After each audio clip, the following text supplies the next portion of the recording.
Am I being gaslit, or is someone just disagreeing with me?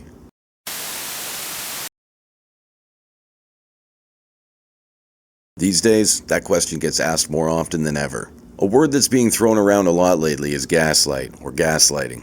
What fascinates me is that this word, now part of our everyday vocabulary, comes from a play written almost 100 years ago. And yet, somehow, it's only really entered the mainstream in the last 5 or so years.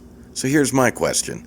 How many people had never even heard this word until recently? And of those who now use it, how many actually understand where it came from or what it really means? Not everything uncomfortable is gaslighting. Let me say up front, I'm not a linguist, I'm not a scholar, and I don't pretend to be a language cop. In fact, I usually don't challenge how people use their words.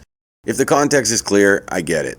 There's no need to pull out a dictionary in the middle of a conversation. But gaslighting is one of those words, like narcissist, that does something to me and flips a switch. And I think the reason why is simple. It's being misused. Not just casually, but in ways that sometimes help people avoid self-reflection or dodge personal accountability.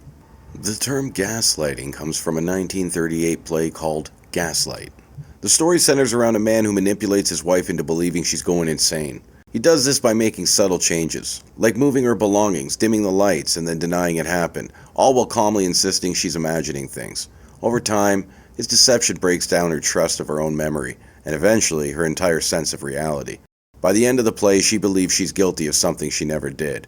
This wasn't a misunderstanding, it wasn't a difference of opinion. It was a calculated, malicious attempt to gain control by distorting someone's reality. That's gaslighting. What it is not is someone disagreeing with us. It's not someone challenging our opinion. It's not someone failing to validate our feelings.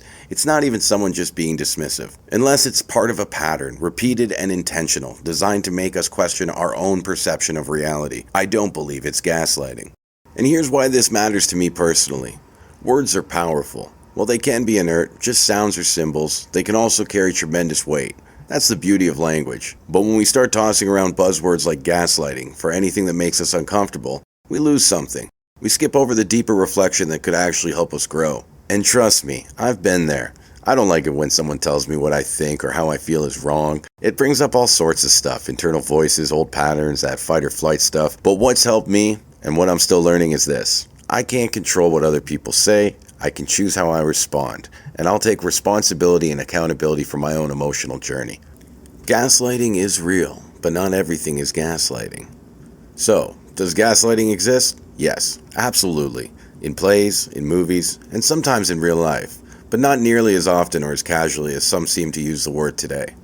Let's not trade self-awareness for shortcuts. Let's get curious. What does it mean if this person is doing this at this moment? What does it mean about me? What does it mean about them? And what does it mean about my relationship with the world? Getting curious, I think, is something that a lot of us can do more. I know I could. Thanks a lot for watching, and please hit subscribe and like if you enjoyed this video.